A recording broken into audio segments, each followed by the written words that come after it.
There is no shortage of sexy conversation prompts, all of these men's coaches and writers writing those spicy things that you're like, yes, press save on social. Hell, I even have a free dirty talk guide, but there is a massive disconnect from you reading my dirty talk guide, hearing me talk about it on here, saving the posts on Instagram, and actually taking action in your sexless relationship.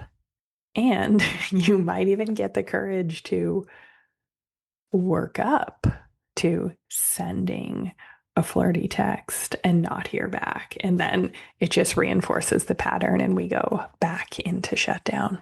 So if you've already tried the question prompts, the card games, the tips, the therapy scripts, the I statements, the sandwich feedback, you've read Nonviolent Communication, and nothing changes, it's actually painful. It hurts.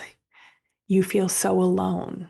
It actually reinforces the belief that we superwomen are the problem.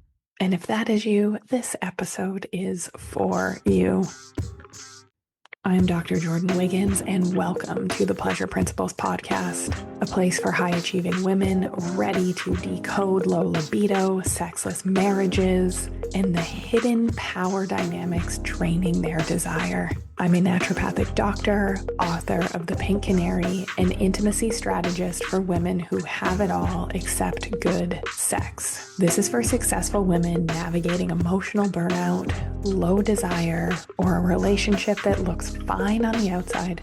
Actually, it looks quite great. I've seen your pictures from the Maldives, your family photos from Mother's Day. But what you didn't show is the fight you had. Our relationships leave us feeling unseen, undertouched in a way that truly turns us on and unsure why. In each episode, I blend clinical expertise, lived experience as a survivor of intimate partner violence and sexual abuse, and we have unfiltered conversations to reveal the real roots of intimacy struggles, negative pleasure beliefs, misdirected sex education, and relationships shaped by invisible, coercive dynamics that actually take advantage of our super traits, the things that make us so successful in career and leave something to be desired with sex and intimacy behind closed doors. Today, we're going to talk about questions couples having great sex are asking each other.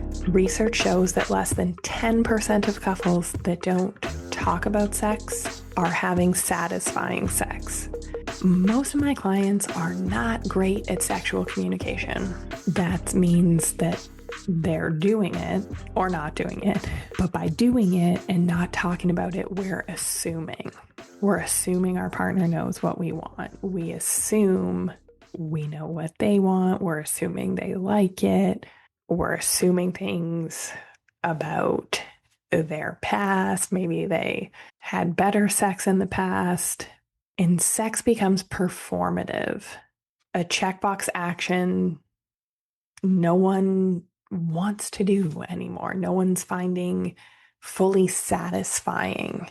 So my high libido, my higher desire clients are craving that connection. They're craving to be desired, to be touched in a way that turns them on. And sometimes they're craving it in the bedroom because that's the place where they feel closest to their partner. That's the place where their partner is letting down some emotional walls. So they're usually chasing emotional unavailability in the bedroom.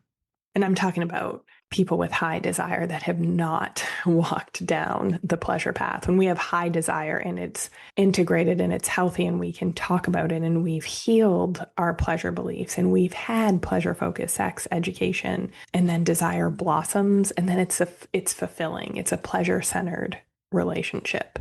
So I'm talking about mismatched libidos right now. Let's say that. And when my client's the low libido person, she'd rather read a book, do the laundry, check her email. She'd rather go to work and feel fulfilled there, get the dopamine hits there. It's usually because the sex is not worth having for her. High achieving women love a checklist, but no amount of sexy scripts, card games, therapy, prompts can fix a relationship where a woman has super traits and she does not feel safe enough to be turned on. No amount of activity books will turn on a nervous system that is stuck in survival, functional freeze. But let's learn from couples having great sex. And I'm going to contrast that with where you are at if you're listening right now. Because trust me, I've bought the card games, the activity books, spent the hundreds of thousands in therapy, and those things were collecting dust. So we're doing a 2-part series today because we need to extract our heads from our asses, ladies, and take action that is going to work or not work. And at least you'll know if this is not working, I can let go of the rope and fill that space with something useful or that will bring me joy. And that is going to shift and connect your relationship way more than wasting your time on communication scripts and bullshit that is not going to help. So 2-part series on this because I really need to hit home that communication is not going to fix your sexless marriage. And that's what we're taught to communicate more, communicate better, when actually we over communicate. Super women with super traits over communicate, but I will get to that. So today, part 1, we're going to talk about 5 questions couples having great sex are asking each other. We're going to talk about why scripts and communication tactics fail for high achieving women that I work with, myself included. And in part 2, we're going to talk about why you don't need to communicate better and weaponize advice from therapy that is keeping you stuck in a sexless marriage. So let's get into it. This is where I start everything. This is how I created Pleasure Principles. In my women's health clinic, I was doing a ton of adjunctive breast cancer care and speaking to breast cancer survivors. And naturally, and this is a part of it with surgeries, with the oral chemo medications, with surgically induced menopause, there is a lot of reason why these women, body image issues, should not want sex or should have lower desire. And there was certain women that their desire was fine and they were lubricating and they were orgasming and they were having great sex. So those women kind of defied the odds. So I was like, let me study them. Let me talk to them. What are they doing different? And it's kind of the same thing here. So what are couples that are having great sex? What are they asking each other? So as I share these 5 questions for you, I want you to put yourself in the moment of actually asking your partner these questions and how it would feel. Would it feel uncomfortable? How would it go? How would it be received? Could you answer these questions? Because we're very good at thinking and gathering information and like, oh, this is going to work. And we're getting our, momentary relief from listening to podcasts or Instagram posts, but it's not changing action. And when we still feel alone and when we're in sexless marriages and 1 in 2 women suffers from sexual dysfunction globally, like this is killing us slowly. The cost is our health, our well-being. And I don't think we realize how much bandwidth being in unfulfilling relationships is actually taking up from day to day and the impact that it has on our entire family system. So think about these as I'm saying them. Think about the reality of this. And we're so good at having both sides of conversations in our head. If I'm talking to a client and saying, well, why don't you just ask him that? And then she's already had the conversation to herself in the shower and figured out all the reasons and how the outcome's going to go. And then sometimes she'll try it and prove the confirmation bias of, see, I told you that's what he would say. That's another topic. I digress. Question 1. What would you do to make foreplay last an entire hour? So this is a good one. Maybe you feel comfortable asking it. Maybe you'd want to hear the answer. Might have some ideas from a romance novel, and I want you to reverse it too. What would you do to make foreplay last an entire hour? And let me tell you something. If you are one of my clients, a superwoman with super traits, and if you are new here, I will link my super trait episode below. Okay. But these are traits that make us very successful in career and make us not so successful in sex and intimacy. So, how are your seduction skills? Most superwomen can't seduce because our nervous system is dysregulated. We couldn't be present with pleasure for an entire hour to receive it. So, do you see the disconnect here? We might even want to hear this answer. It might be a little arousing, give us a little tingle, turn us on a bit to think about it and fantasize about it. But when it comes to the reality of giving or receiving this, of action stepping it, you couldn't do it. You couldn't do foreplay for an hour. You'd be thinking of the other things to do. You'd be like, is this over yet? Because can you relax for an hour? Can you sit and do nothing? Not scroll your phone, not think about it, like just sit and be present and breathe and feel the sensations in your body? Probably not. Probably not, because your nervous system is dysregulated and your pleasure centers are turned off. And this is a big part of what I teach on the pleasure path, pleasure basics. How do we regulate our nervous systems and learn to be present with pleasure, learn to be present with high sensation? Question number 2. When do you feel most desired by me? Okay, so this question brings up some visibility, emotional truth, but if we have negative pleasure beliefs, we often fear being too much, too needy, especially when we want to be desired. So you might struggle because you associate being desirable with objectification, not connection. I had this client, she refused to give blowjobs because when she was in high school, they were watching porn or something. And the comments that the boys were making about the woman giving a blowjob, she was like, nope, never me. I will not be objectified. Maybe you've been told your needs are too big or too inconvenient. Maybe you feel emotionally invisible in your relationship, which would make asking or being asked this question sting a little bit, because the reality of the situation is usually people are going to get some snarky shit back and forth. So let's get out of fantasy. Let's get out of romanticizing. Let's get out of hanging on to hope and deal with the reality of where we are at, because the truth will set us free. Question number 3. What's the one desire you've never said out loud? Okay, so this question, we're unlocking erotic truth. We're deepening emotional intimacy by sharing a desire, being vulnerable. But if you're still untangling shame, if you've never experienced clean, consent-based communication, right? Most of you haven't. Most people aren't even talking about sex. We're just doing the act. We're doing a lot of assuming. Usually it activates some kind of trauma or shutdown rather than turn on. People can have a hard time sharing these desires that they've never said. So our shame script might be running. We might fear rejection, ridicule, like that rejection, the anticipation of rejection or ridicule is so real for my clients, for women. We think that if we're rejected, it's like we will break something, will be broken. And sometimes we've not had a partner that feels emotionally safe enough to fully hold our truth.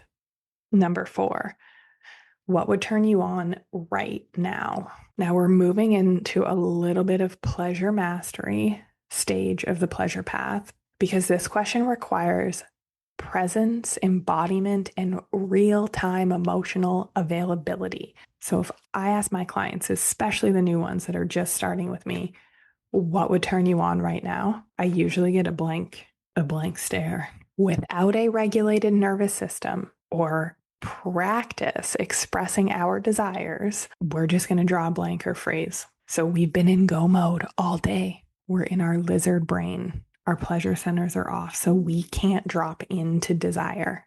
Many superwomen feel the pressure to get it right rather than follow her turn on. And your pussy is smart. Your body is protecting you from intimacy that does not feel mutual or safe. Maybe we need to be asking questions like, do you care if I'm enjoying this right now? And sometimes truly, because we haven't communicated, the men don't know. They just assume because you've been faking that it's all good. So we need to break this negative pattern. And number 5, what is something that you've been enjoying about our sex lately? And what's something that you would like more of? So again, this sounds good on the surface. We would want to know that. Oftentimes for the women that I work with, this would end in some type of fight, criticism, blame, because we really need a nervous system that can tolerate the answer, the emotional comfortability of the answer. A lot of the women that I work with are used to revealing edited versions of themselves. So this question requires us to say the truth, and that can feel terrifying, which for a lot of women, it's that they're not enjoying the sex they're having, or like they're pretending to. But the truth is, if you are enjoying the sex you're having, you're going to want more of it. You would be insatiable. The more good sex you have, the more good sex you want. It's a reward system. Okay, we'll get into more about what blocks intimacy-based communication for super women in the next episode and why communication advice fails super women with super traits. But I want to check in and like think about it. How would that go? Would those questions connect you more or disconnect you? And if you are dysregulated in your nervous system, they're going to disconnect you, guaranteed. Oftentimes I have to help baby step this for my clients, and I quite enjoy it. So we're starting with things that their nervous system can tolerate. So can I ask you something a bit vulnerable? Or I was listening to Dr. Jordan's podcast and she told me something today, something that made me think, can I share it? Like that is where my clients are on the pleasure path. Just little tiptoes, little seed planting as we're healing our nervous system and turning our pleasure centers back on so that we can have these emotionally intimate and vulnerable conversations. So if these 5 questions felt, maybe some of them felt exciting, a little confronting, if you found yourself thinking, ooh, that sounds amazing, but I could never actually say that, or ooh, that would not go over well. Maybe you've even said some versions of these, or you've tried the communication scripts and you still feel unseen. You're still not touched in the way that leaves you desiring more, not touched in the way you want to be touched. Maybe you feel dismissed, minimized. You're not alone and you're not doing it wrong. You've just been handed the wrong script, one that rewards you for performing intimacy instead of actually feeling and embodying it. If that is you, the Pleasure Principles group coaching program is where we rewrite that script together. It's a 12-week live group coaching experience where high-functioning women just like you learn to rebuild the safety in your body so you can feel turned on again without performance, where you can recognize and shift the invisible power dynamics draining your desire and dysregulating your nervous system. Because let's face it, you can meditate all you want, journal all you want, even do nervous system regulating exercises. But until we know why we are being dysregulated in the first place, you're getting yourself caught on another hamster wheel. So we're going to stop over communicating and start making clean asks that actually get met. You'll learn to reclaim your erotic self, or maybe claim it for the first time, but not the version of you that you've edited to keep the peace. This is not another checklist. It's a recalibration of what you allow, what you receive, and what intimacy feels like in your life and in your body. Because communication tactics and scripts are not fixing your relationship. Connection does not come from trying harder. In fact, everything that you're doing as a superwoman with super traits to try and fix your relationship is actually making it worse.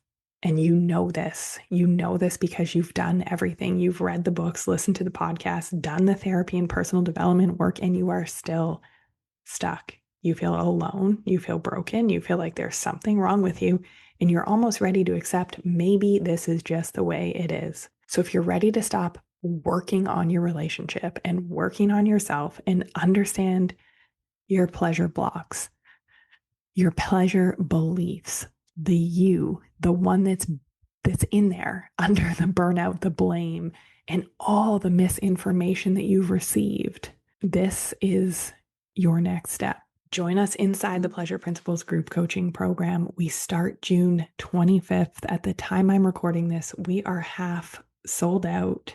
There's only 5 spots left. This is an intimate group on purpose. We heal in community. We heal when we're witnessed. We can co-regulate our nervous systems together. So head to the show notes, sign up, save your spot, and finally feel what it feels like to have the tools to have a pleasure-centered relationship.